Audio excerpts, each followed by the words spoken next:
യം ശൈവാസമുപാസത്തെ ശിവ ഇതി ബ്രഹ്മേതി വേദാന്തിനോ ബൗദ്ധാ ബുദ്ധ ഇതി പ്രമാണപടവഃ കർത്തേതി നൈയായികാ അർഹന്നിത്യഥ ജൈനശാസനരതാഃ കർമ്മേതി മീമാംസകാഃ സോയം വോ വിദധാതു വാഞ്ചിതഫലം ത്രൈലോക്യനാഥോ ഹരിഃ സോയം വോ വിദധാതു വാഞ്ചിതഫലം ത്രൈലോക്യനാഥോ ഹരിഃ മദീയഹൃദയാകാശേ സദാനന്ദമയോ ഗുരുഃ ഉദേതു സതതം സമ്യക് അജ്ഞാനതിമിരാരുണഃ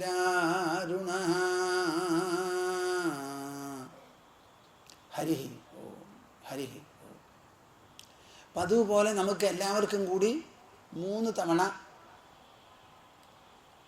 ലോകം മുഴുവനും ഈ സംയുക്ത സ്വരം പ്രസരിക്കണം എന്ന ഉദ്ദേശത്തോടു കൂടി സമാധാനവും ശാന്തിയും ഉണ്ടാകട്ടെ എന്ന് കണക്കാക്കി കൈ കോർത്ത് മടിയിൽ വെച്ച് കണ്ണടച്ച് ആകാവുന്നത്തോളം നിവർന്നിരുന്ന് മനസ്സും വായും തുറന്ന് എൻ്റെ കൂടെ 3 തവണ ഓങ്കാരം ജപിക്കും.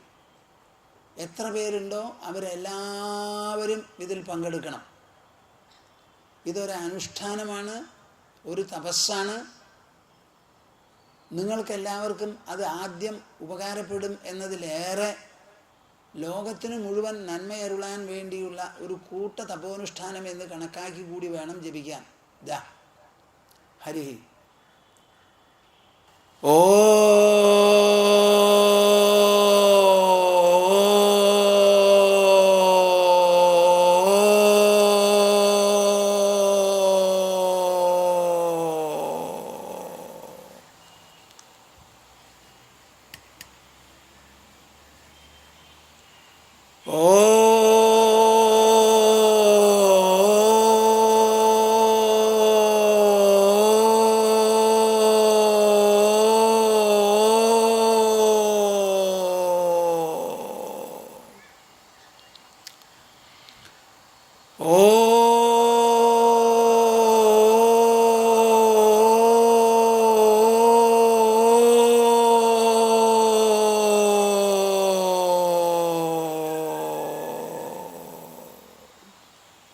ഹരി ഓം തസ്.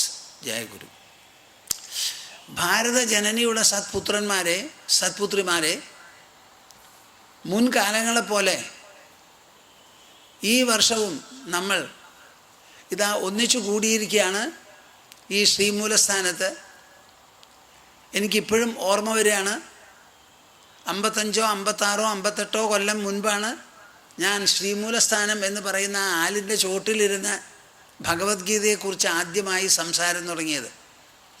കുറേ വർഷങ്ങൾ അത് നടത്തിയതിന് ശേഷം ഇംഗ്ലീഷിൽ സംസാരിക്കാൻ തുടങ്ങി. ഇംഗ്ലീഷ് ആയതുകൊണ്ട് ഭാരതത്തിലുള്ള ഏത് സംസ്ഥാനത്തിലും ഏത് ഭാഷ സംസാരിക്കുന്നവർക്കും പ്രയോജനപ്പെടുമെന്ന് കരുതി ഓരോരുത്തർ ഓരോ സ്ഥലത്തേക്ക് കൂട്ടിക്കൊണ്ടുപോയി, വിദേശങ്ങളിലേക്കും പോയി. അങ്ങനെ കേരളത്തിൽ പിന്നെ സംസാരിക്കാതെയായി.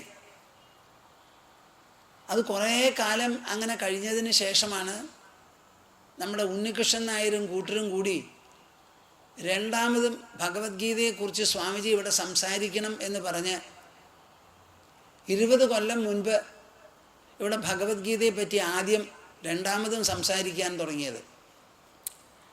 ഓരോ കൊല്ലം ഓരോ അധ്യായം എന്നുള്ള നിലയിൽ 18 കൊല്ലം കഴിഞ്ഞപ്പോൾ ഈ തൃശ്ശൂരിലുള്ള പരിപാടി നിർത്തിക്കളയാൻ നമുക്ക് കുറച്ച് വിശ്രമവും കിട്ടുമല്ലോ എന്ന് കണക്കാക്കി. അപ്പോഴാണ് എല്ലാവരും കൂടി അത് പറ്റില്ല, തുടരണം, സ്വാമിജിക്ക് ഇത്ര വലിയ ബുദ്ധിമുട്ടില്ലല്ലോ, ആശ്രമത്തിൽ നിന്ന് വന്ന് കുറച്ച് നേരം ഇവിടെ ചെലവ് ചെയ്താൽ പോരെ എന്ന് പറഞ്ഞാണ് രണ്ടാമത് സംവദിച്ചത്. അതേവരെ നാം സംസാരിച്ചു പോകുന്നത് ഗീതാതത്വ സമീക്ഷയായിരുന്നു. സാധാരണ ഈ അധ്യാത്മമായ ഇങ്ങനെയുള്ള സംവാദങ്ങളാകട്ടെ ചർച്ചകളാകട്ടെ എല്ലാം തന്നെ ജ്ഞാനയജ്ഞത്തിൽപ്പെട്ടതാണ്. ജ്ഞാനയജ്ഞം എന്ന് പേര് കൊടുത്ത് ഭാരതത്തിൽ മുഴുവനും സംസാരിക്കാൻ തുടങ്ങിയതും ഒരു പക്ഷേ ഞാനായിരിക്കാം. ജ്ഞാനയജ്ഞം എന്താണെന്നും ജനങ്ങൾക്ക് പറഞ്ഞ് മനസ്സിലാക്കുകയുണ്ടായി. അതിനുശേഷം ഇവിടെ തുടങ്ങിയപ്പോൾ അത് ജ്ഞാനയജ്ഞമാകണ്ട, സമീക്ഷണമാകട്ടെ, സമീക്ഷയാകട്ടെ എന്ന് നമ്മുടെ ഭക്തൻ ജനാർദ്ദൻ എന്നോട് പറയുണ്ടായി. അപ്പോഴാണ് ഈ സമീക്ഷ എന്നുള്ള വാക്ക് നാം അംഗീകരിച്ചത്. എന്നാൽ അത് വെറും സമീക്ഷയോ സമീക്ഷണമോ ആയാൽ പോരാ, അത് താത്വികമായ സമീക്ഷണമാകണം എന്നുദ്ദേശിച്ചാണ് തത്വസമീക്ഷ എന്ന് പേര് കൊടുത്തത്. ഭഗവത്ഗീതയിലുള്ള ശ്ലോകങ്ങൾ വിവരിക്കുമ്പോഴും വ്യാഖ്യാനിക്കുമ്പോഴും അതിലുള്ള ആശയങ്ങളും സന്ദേശങ്ങളും മുൻ പറഞ്ഞതിനോടും പിൻ പറഞ്ഞതിനോടും ബന്ധപ്പെടുത്തി താത്വികവും മൂല്യപ്രദവുമായിരിക്കുന്ന സന്ദേശം എന്ത് ഭഗവത്ഗീതയിൽ എന്ന് ജനങ്ങളെ മനസ്സിലാക്കണം എന്നുള്ള ഉദ്ദേശത്തിലായിരുന്നു താത്വികമായിരിക്കുന്ന ആ വിലയിരുത്തൽ, താത്വികമായിരിക്കുന്ന ആ ദർശനം. അതൊക്കെ ആ ഭഗവത്ഗീത പരിസമാപിച്ച് കഴിഞ്ഞാൽ അതിൻ്റെ മേലെ സംസാരിക്കാൻ പിന്നെ എന്താണ് ഉള്ളത് എന്നൊരു ചോദ്യം അവശേഷിക്കുന്നു.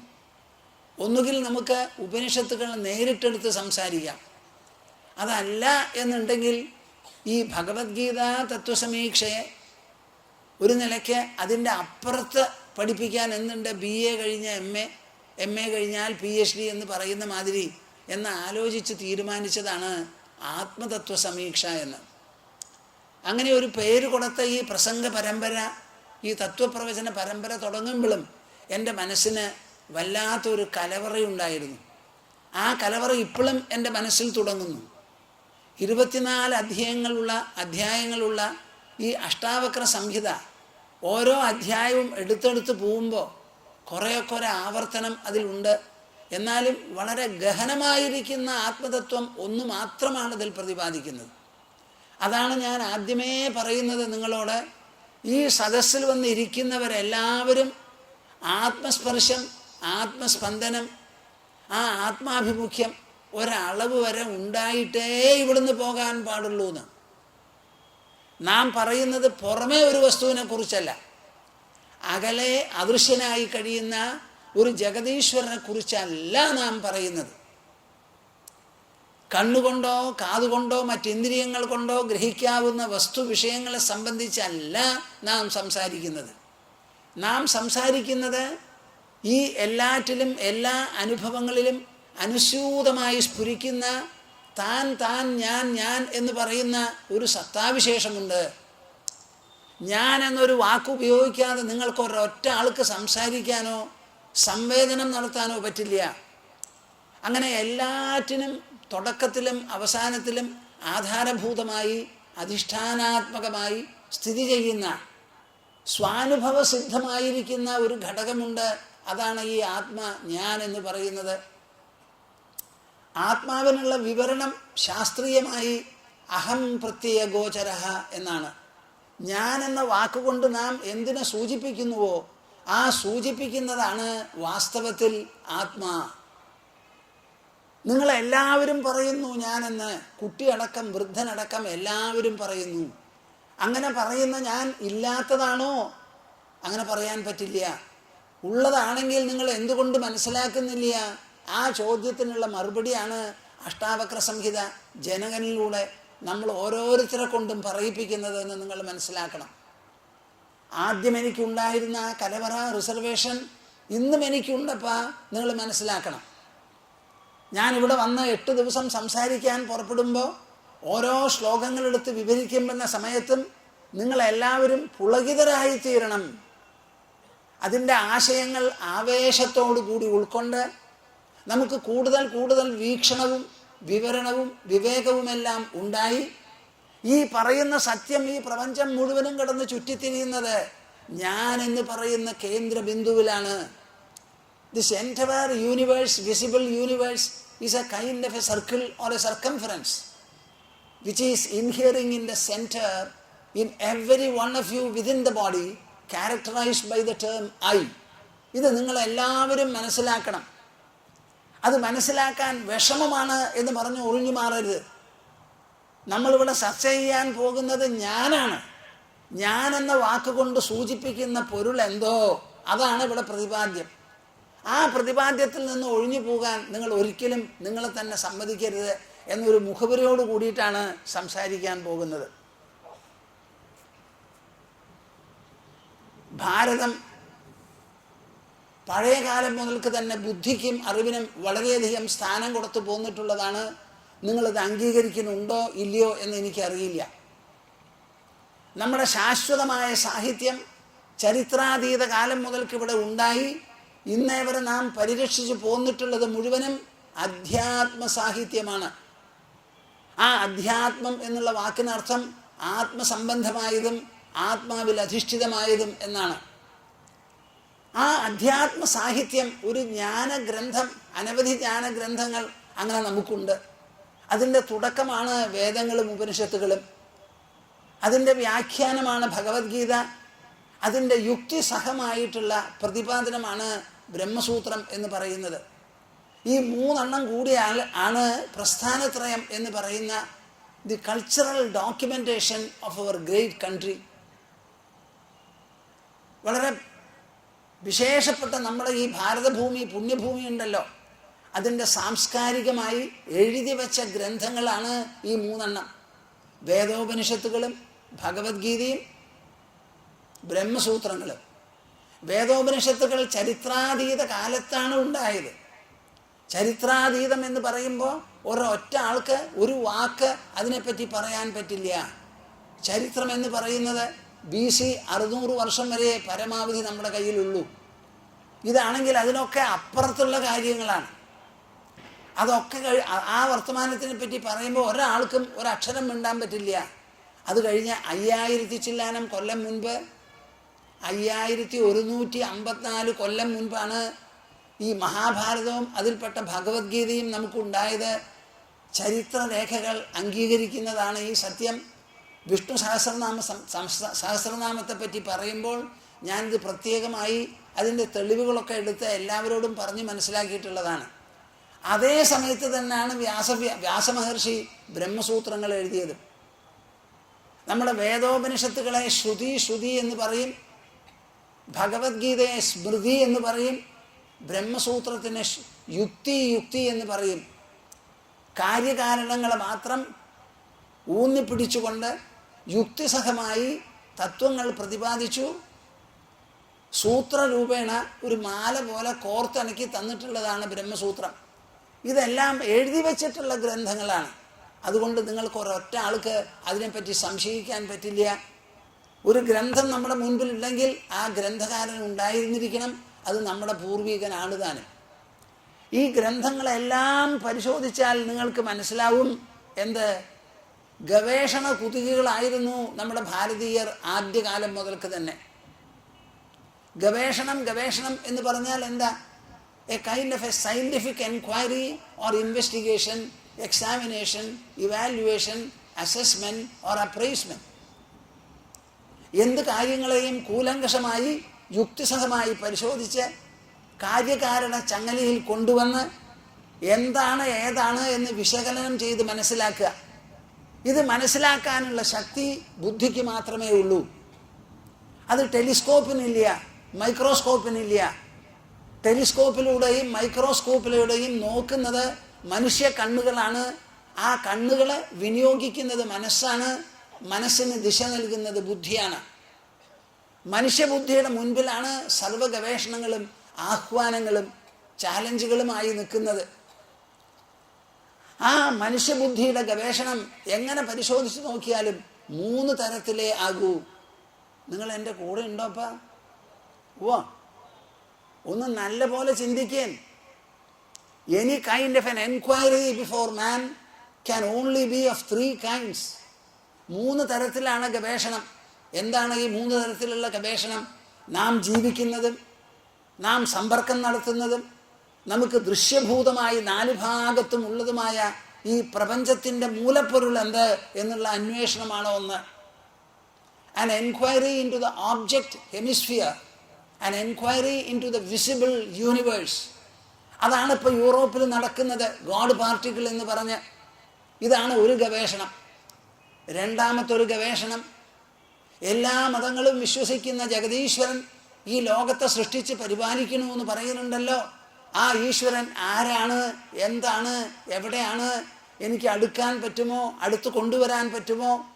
ഈ ഈശ്വരൻ വിശ്വാസം മാത്രമാണോ, അതോ വിവേകത്തിനും വിചാരത്തിനും വിധേയനാണോ? വിവേകവും വിചാരവും നമ്മുടെ ബുദ്ധിയിൽ നിന്ന് നിർഗളിക്കുന്നത്, വിശ്വാസം നമ്മുടെ മനസ്സിൽ നിന്ന് നിർഗളിക്കുന്നത്. അപ്പോൾ ഈശ്വരൻ എന്തോ ആകട്ടെ, എന്നെ സംബന്ധിച്ചിടത്തോളം എൻ്റെ വിശ്വാസത്തിന് പാത്രമാണ്. അപ്പോൾ ഈശ്വരന് അധിഷ്ഠാനം ഞാനും എൻ്റെ വിശ്വാസവുമാണ്. ആ വിശ്വാസം എന്നിൽ നിന്ന് നിർഗളിക്കുമ്പോൾ ആ വിശ്വാസത്തിന് ഞാൻ എൻ്റെ ഉള്ളിൽ കടന്നു വേണം പരിശോധിക്കാൻ എന്ന് പറഞ്ഞ് ഈശ്വരൻ എന്നുള്ള പേരിൽ അന്വേഷണം നടത്തുക. മൂന്നാമത്തെ ഒരു ഗവേഷണം എന്താ?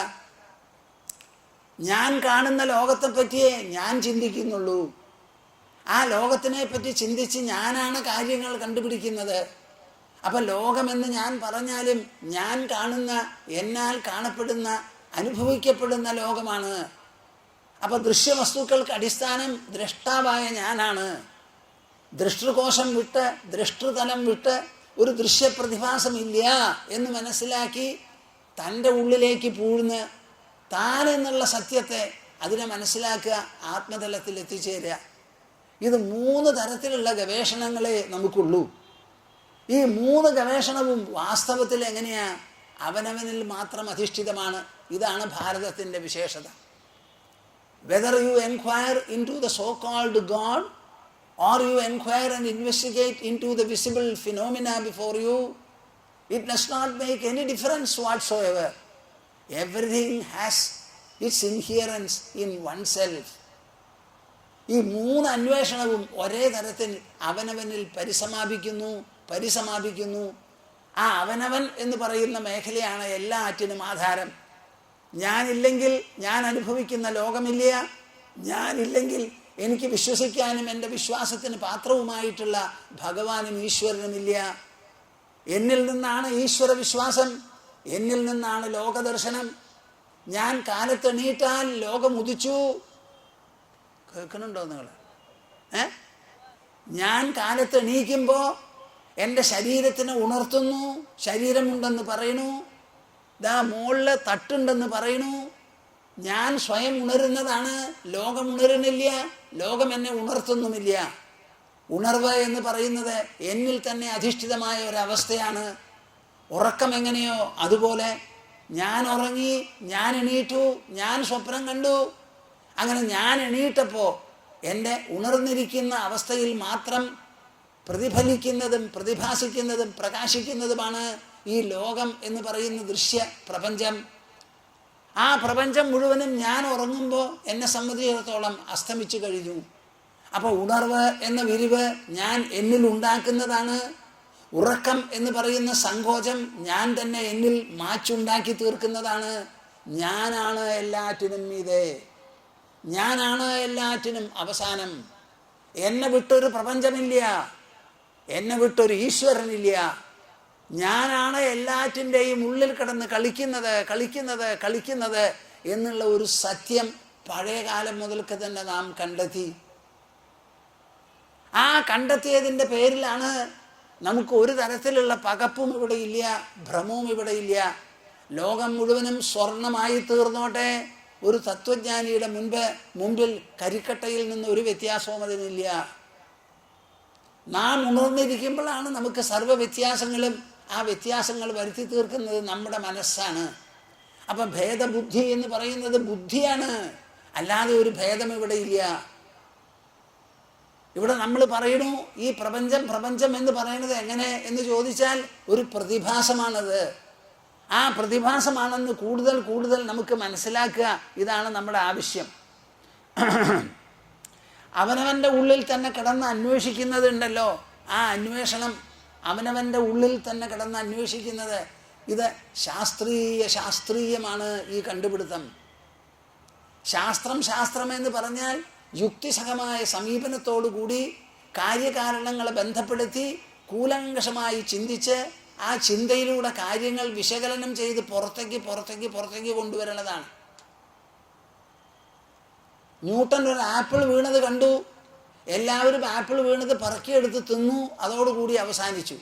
ന്യൂട്ടൻ്റെ മുൻപിലാണ് എല്ലാ കൊമ്പുകളിൽ നിന്നും ആപ്പിൾ നേരെ കുത്തനെ താഴത്തേക്ക് വീണു. ഇതെന്താണത്? ആപ്പിൾ അവിടെ നിൽക്കുന്ന ആപ്പിൾ താഴത്തേക്ക് വരേണ്ട ആവശ്യം എന്താ? ചെരിഞ്ഞു പൊക്കൂടെ അതിന്? എന്തുകൊണ്ട് പോണില്ല എന്നുള്ള ആലോചന, ഗവേഷണം ഉണ്ടായത് ന്യൂട്ടൻ്റെ മനസ്സിലും ബുദ്ധിയിലുമാണ്. ഒരൊറ്റ കൊല്ലക്കാലം അദ്ദേഹം അതിനെ പിന്തുടർന്നു. ആ പിന്തുടർന്നതിന് ശേഷമാണ് അദ്ദേഹത്തിന് മനസ്സിലായത് ഭൂമിയുടെ ആകർഷണ ശക്തിയാണെന്ന്. നിങ്ങൾ എന്നോട് പറയൂ, എവിടെയാണ് ഈ ഭൂമിയുടെ ആകർഷണ ശക്തി? അഷ്ടാവക്ര സംഹിതയിലുള്ള പ്രതിപാദ്യം മുഴുവനും അതാണ്. ഇത് നാം മുൻപേ പറഞ്ഞതാണ്, മുൻപേ പറഞ്ഞു കഴിഞ്ഞതാണ്. ഭാരതീയരുടെ വിശേഷതയെപ്പറ്റി നിങ്ങളെല്ലാവരും മനസ്സിലാക്കണം. സർവ്വതും നമുക്ക് അനുഭവാത്മകമാണ്. എല്ലാം നമുക്ക് അനുഭവ രൂപത്തിലാണ് തെളിയുന്നത്. നിങ്ങൾക്കൊരു കുട്ടി ഉണ്ടായാൽ ഉണ്ടായി എന്നുള്ള അനുഭവമാണ്. എന്തെങ്കിലും നഷ്ടപ്പെട്ടാൽ നഷ്ടപ്പെട്ടു എന്നുള്ള അനുഭവമാണ്. ആ അനുഭവാത്മകമാണ് ജീവിതം. പ്രപഞ്ചം, അതുമായിട്ടുള്ള സമ്പർക്കം വരുത്തി തീർക്കുന്ന പരിണത ഫലം, ഇതെല്ലാം അനുഭവാത്മകമാണ്. ആ അനുഭവം ഉണ്ടാക്കി തീർക്കുന്നത് നമ്മുടെ ശരീരമല്ല. ശരീരമുണ്ടെന്ന് പോലും നമുക്കൊരനുഭവമാണ്. ശരീരത്തെ അനുഭവിക്കാതെയാണല്ലോ നാം കിടന്നുറങ്ങുന്നത്. നമ്മുടെ ഉൾവ്യക്തിത്വം നശിക്കുന്നില്ല. പക്ഷേ ബാഹ്യമായ ശരീരഘടന പൂർണ്ണമായി അസ്തമിച്ചു പോയി. ഉറങ്ങുന്ന വേളയിൽ, മോഹാലിസ് വേളയിൽ നമ്മൾ എണീറ്റ് നാം അനുഭവിച്ചാലേ ശരീരം അവിടെ ഉണ്ടാവുള്ളൂ. ആ അനുഭവ രൂപത്തിൽ പ്രതിപാദിക്കുമ്പോൾ നമുക്ക് എന്താ മനസ്സിലാകുന്നത്? ഈ പ്രപഞ്ചത്തിലുള്ള എല്ലാ സമയത്തും എല്ലാ വസ്തുക്കളിൽ നിന്നും നമുക്ക് കിട്ടാൻ പോകുന്ന അനുഭവം ദുഃഖവും സുഖവുമാണ്. ഈ ദുഃഖവും സുഖവും തന്നെ വേറെ വേറെയുള്ളതല്ല. ദുഃഖമില്ലാതെയാവുമ്പോഴാണ് സുഖം, സുഖമില്ലാതെയാവുമ്പോഴാണ് ദുഃഖം. അവ പരസ്പര പൂരകങ്ങളാണ്. വാസ്തവത്തിൽ ഇവിടെ ദുഃഖം ഇല്ലാതെയാവലും ദുഃഖവും മാത്രമേ ഉള്ളൂ. സുഖമുണ്ടോ എന്ന് വേറെ ചോദിച്ചാൽ ഇല്ല. അപ്പോൾ എല്ലാറ്റിനും കാരണഭൂതമായിരിക്കുന്ന സുഖദുഃഖം, ആ സുഖദുഃഖങ്ങളെ രചിക്കുന്നതാണ് ലോകത്തിലുള്ള എല്ലാ സ്ഥിതിവിശേഷങ്ങളും. പ്രതിസന്ധിയാണെങ്കിലും കൊള്ളാം, പ്രശ്നമാണെങ്കിലും കൊള്ളാം, സർവ്വതും നമ്മുടെ മനസ്സ് രചിക്കുന്നതാണ്. സുഖദുഃഖങ്ങളാണ് ഇതിൻ്റെ അനുഭവം. ഇന്ന് നമുക്ക് ഡിപ്രഷൻ എന്ന് പറയുന്നു. പല വിധത്തിലുള്ള വിഷമങ്ങളെ പറ്റിയും പറയുന്നു. ഇത് ബാഹ്യമായിട്ടുള്ള ഒരു കാരണം കൊണ്ട് ഉണ്ടായതാണെന്ന് നിങ്ങൾ വിചാരിക്കരുത്. എൻ്റെ മനസ്സിൽ എന്തിനെ ചൊല്ലി ദുഃഖമുണ്ടായാലും ആ ദുഃഖം ബാഹ്യവസ്തു രചിക്കുന്നതല്ല, എൻ്റെ മനസ്സ് തന്നെ രചിക്കുന്നതാണ്. മനസ്സ് തന്നെ രചിക്കുന്നതാണ്. എൻ്റെ മനസ്സിലുള്ള ദുഃഖാനുഭവത്തിന് പരിഹാരം എൻ്റെ മനസ്സിലും എൻ്റെ ബുദ്ധിയിലും തന്നെ വേണം കണ്ടുപിടിക്കാൻ. ബുദ്ധി എന്ന് പറയുന്നത് മനസ്സിൻ്റെ തന്നെ ജ്യേഷ്ഠ ഭ്രാതാവാണ്. ബുദ്ധിക്ക് എല്ലാ വിഷയത്തെക്കുറിച്ചും പരിശോധിച്ച് നോക്കാം, പരിഗണിക്കാം, ചിന്തിക്കാം. ദുഃഖത്തെക്കുറിച്ചും അതിന് ചിന്തിക്കാം. ചിന്തിച്ച എല്ലാ ദുഃഖങ്ങൾക്കും പരിഹാരമുണ്ടാക്കാനുള്ള കഴിവും പ്രസക്തിയും എല്ലാം തന്നെ നമ്മുടെ ബുദ്ധിക്കുണ്ട്. ആ ബുദ്ധിയെ തട്ടി ഉണർത്തുക എന്നുള്ളതാണ് നമുക്ക് ആവശ്യം. 12 കൊല്ലം 13 കൊല്ലം കഷ്ടപ്പെട്ട് യുദ്ധസന്നാഹങ്ങളോടുകൂടി അർജുനൻ കുരുക്ഷേത്രത്തിൽ വന്ന് നിന്നു.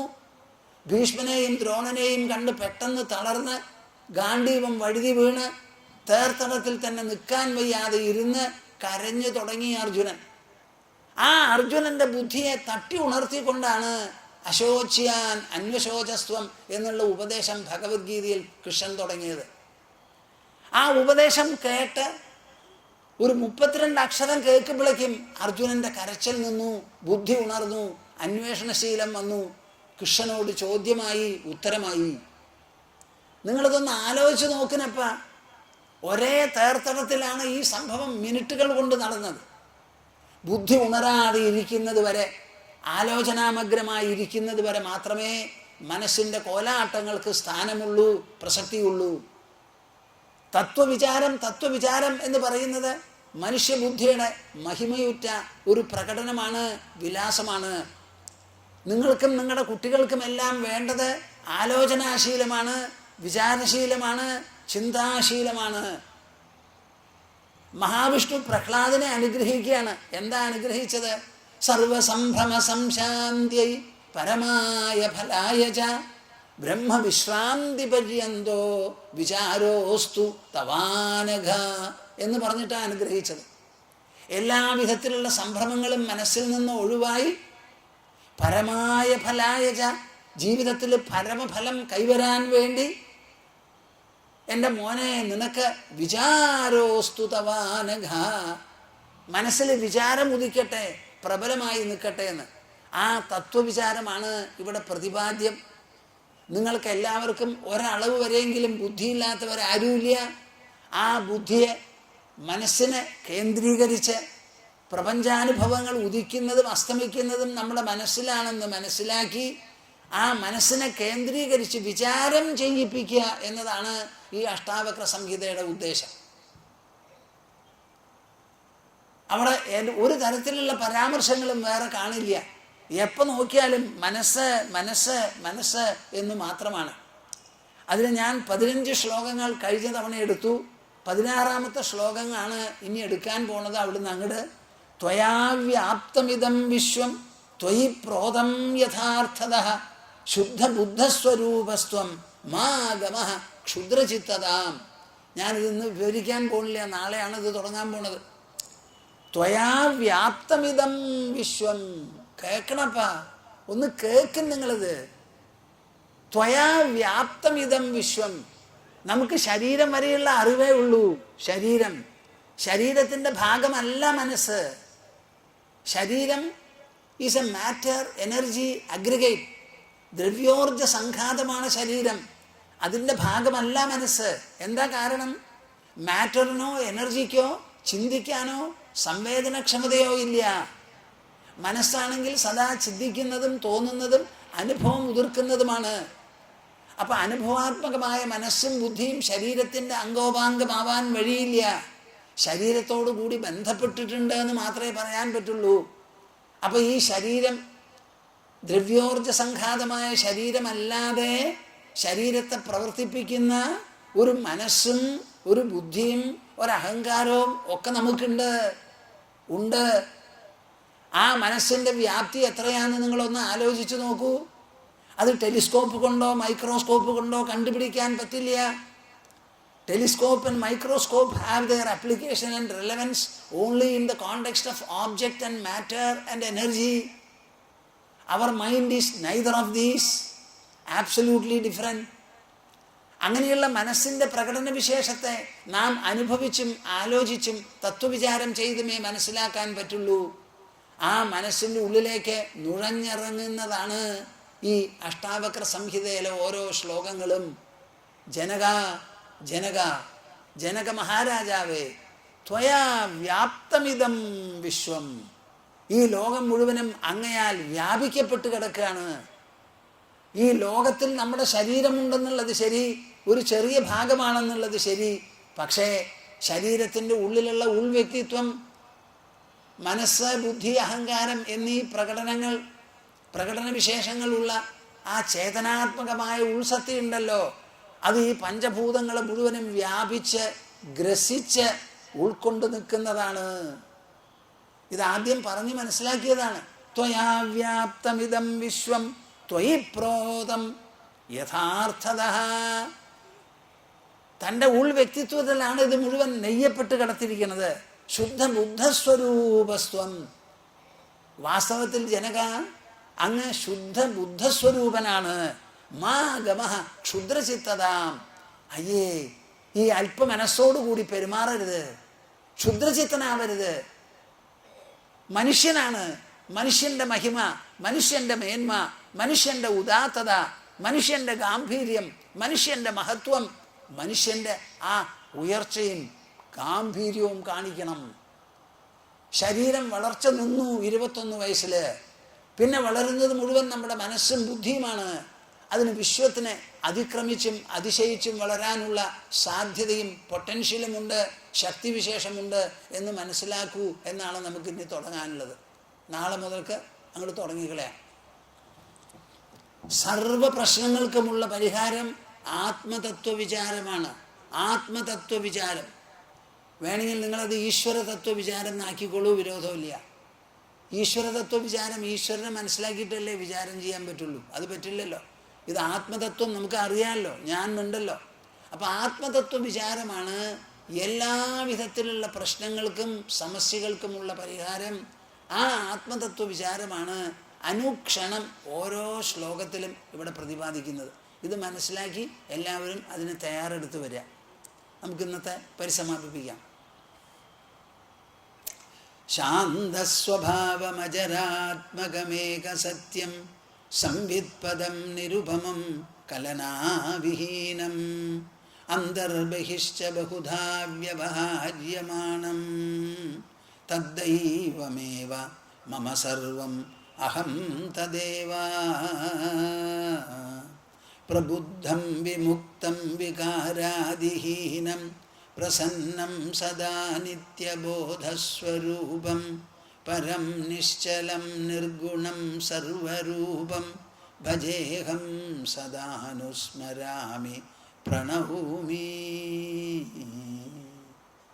ഹരിഹി ഹരിഹു. എല്ലാവരും കൂടി മുൻപോലെ ഒരു തവണ സമാപനം ഓങ്കാരം ജപിച്ച് നമുക്ക് പിരിയാം. ഇതാ വേണ്ടതുപോലെ ഇരുന്നോളൂ.